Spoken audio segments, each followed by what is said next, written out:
This video examines the 2026 audit of Mahi Whenua, specifically the case of Sanctuary Community Organic Garden Mahi Whenua Inc. versus Attorney General. The audit assesses the intention versus the text of legal obligations concerning this 8.7-hectare area. Title, please. Why good intentions fail in New Zealand courts? The audit contrasts two needs. First, the garden's goal is permanent preservation. Second, the obligation to fulfill treaty settlement housing developments for Ngā Mana Whenua o Tamaki Makaurau.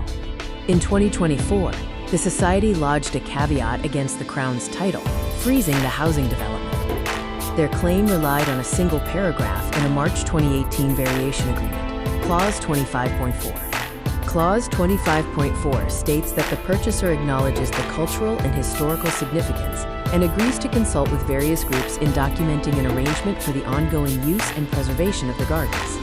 The Supreme Court ruled that agreeing to consult and collaborate about the garden's future is not the same as a legal guarantee to save it. No present agreement to preserve the land existed. The legal reality is that if the text says "we will consult," it implies no final agreement has been reached. Therefore, no proprietary interest in the land is created, meaning no legal right to sustain a caveat. The Society argued the summary judgment was unfair and demanded full discovery of pre-contractual communications. This was to prove the original parties secretly intended to save the garden, despite the contract's plain text.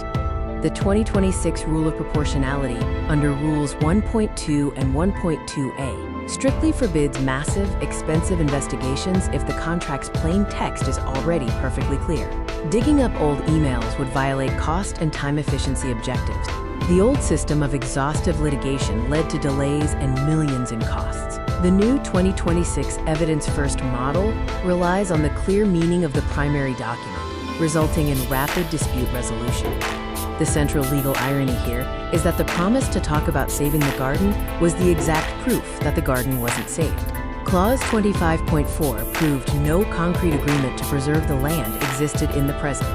The application for leave to appeal is dismissed. The caveat lapses, and the housing development proceeds. The court found no miscarriage of justice or commercial significance in the issue.